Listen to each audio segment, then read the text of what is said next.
அதிமுகவுடன் கூட்டணியில் இருக்கிறோம் என அமித்ஷா மட்டுமே கூறி வருவதால் அந்த கூட்டணி குறித்து எடப்பாடி பழனிசாமி விளக்கம் அளிக்க வேண்டும் என வலியுறுத்தியுள்ள திருமாவளவன், செல்வ பெருந்தகை ராமதாசுடனான சந்திப்பு குறித்து தனக்கு எதுவும் தெரியாது எனவும் பாமக குறித்து இனி கருத்து கூற விரும்பவில்லை எனவும் தெரிவித்துள்ளார்.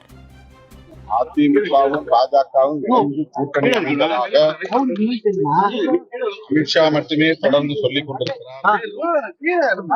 இந்த கூட்டணியை தேசிய ஜனநாயக கூட்டணி என்றும் சொல்லிக் கொண்டிருக்கிறார்.